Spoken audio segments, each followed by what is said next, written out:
She felt herself to be a free bird eager to fly. Get off me. Hey, what's going on here? But her father caged her as soon as she turned 18. Dad, what do you do? He thought her to be weak, not realizing what she will do to feel alive on that particular day. Welcome back to Paramount Recapped. I don't have many subscribers, but your single comment is a ray of hope to motivate me. Alright, let's jump in. The movie kicks off with an intense scene. A man's driving like a madman, his eyes glued to the road, clearly in panic mode.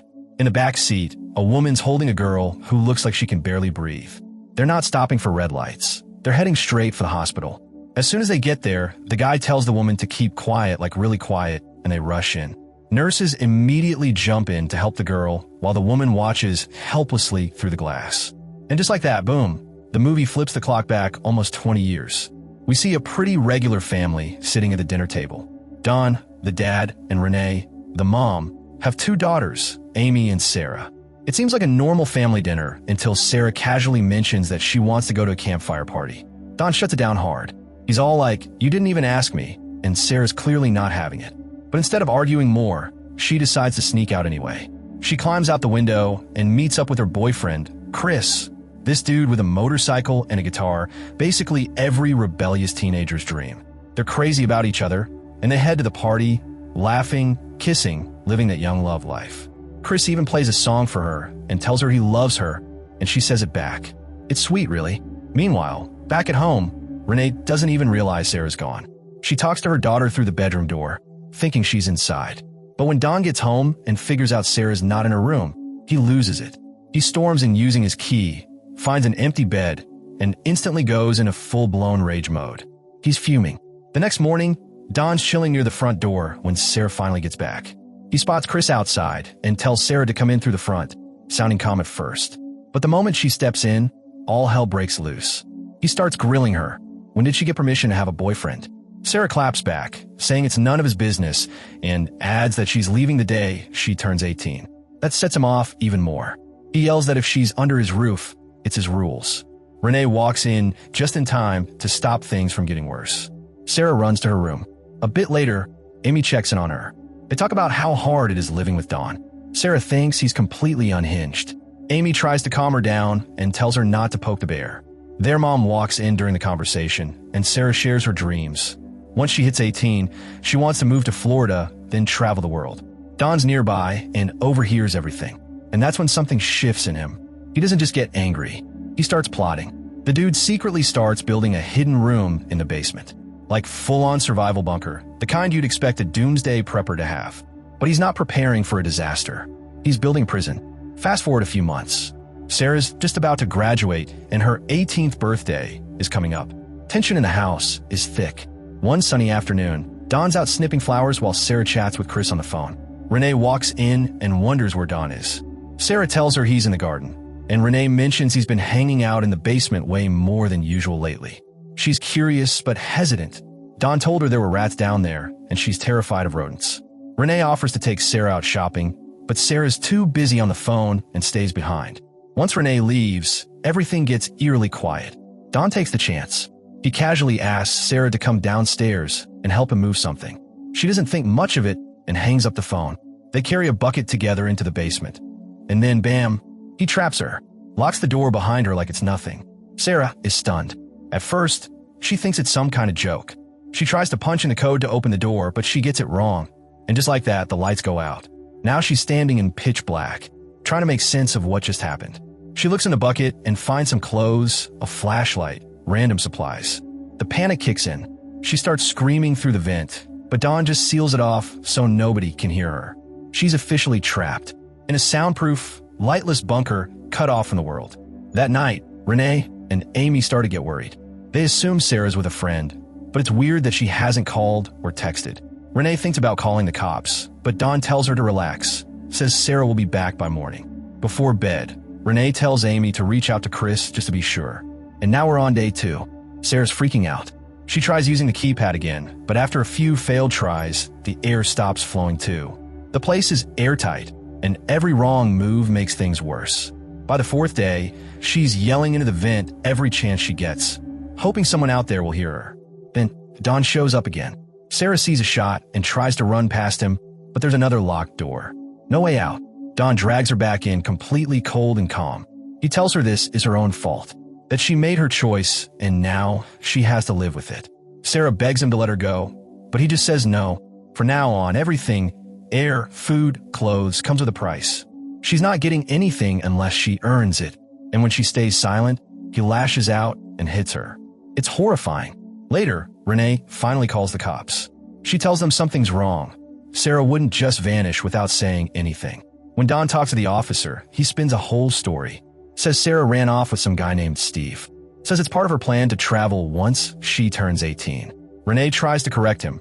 Says it wasn't really a plan, just a dream they talked about. But the officer isn't much help. He basically tells her that once Sarah turns 18, there's not much they can do. A week goes by. Sarah's bruised, broken, and barely holding on. To stay sane, she thinks back to her last night with Chris. How they talked about running off together, riding across the world on his motorcycle. She wanted a pink helmet. He promised to get her one. Cut to Chris actually showing up on his bike with that pink helmet in hand. He's looking for Sarah. Asks Don if she's called. Don lies again, tells him she left with someone else. Chris leaves heartbroken, still holding that helmet. Then comes Sarah's birthday. Don shows up in the bunker with a cake. He's all creepy and cheerful, like this is normal. He gives her a red dress and makes her wear it. When she asks to be let out, he says it's too soon. She asks for a TV. He says she has to earn it. She asks for a clock. He agrees, but only after she calls him Don, not Dad. When she does, he tells her to come closer.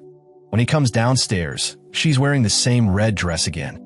As soon as he gets close, she tries to fight him off, but he easily dodges her attempt and ends up overpowering her, hurting her once again in the process.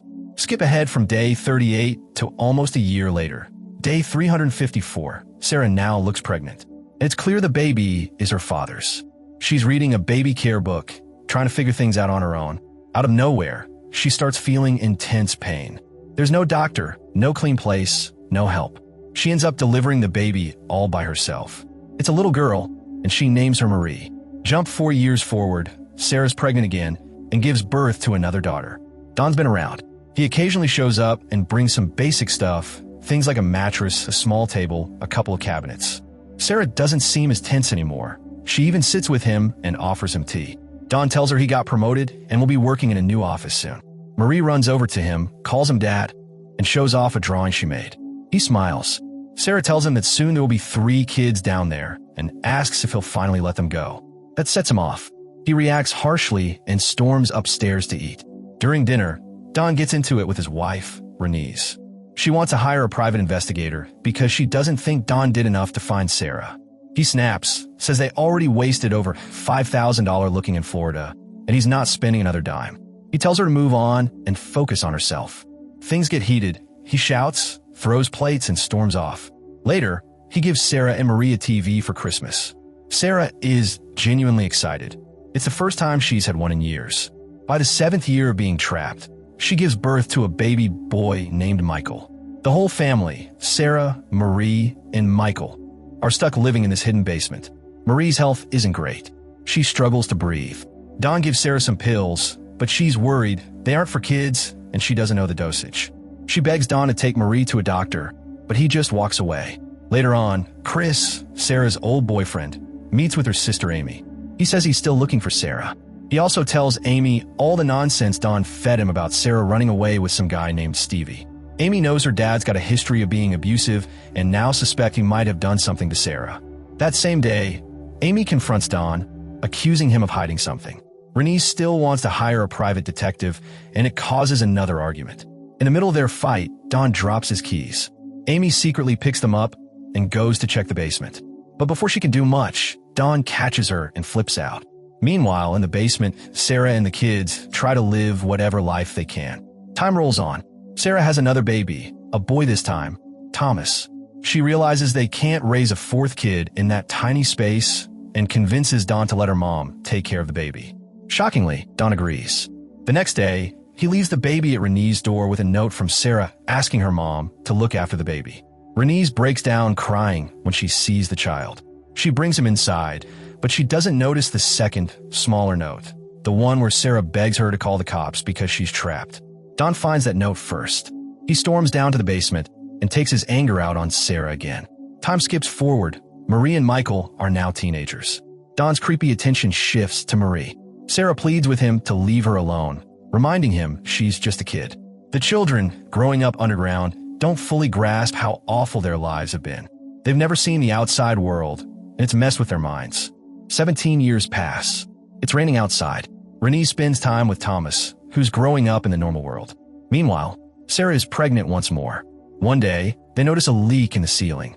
Sarah starts digging through it with just a spoon, desperate to escape. She works all night until she breaks through to the front yard. She shines a light, hoping someone will see. A neighbor notices the signal and knocks on Don's door. Don lies and says everything's fine, then bolts to the basement. Furious, he beats Sarah so badly she loses the baby.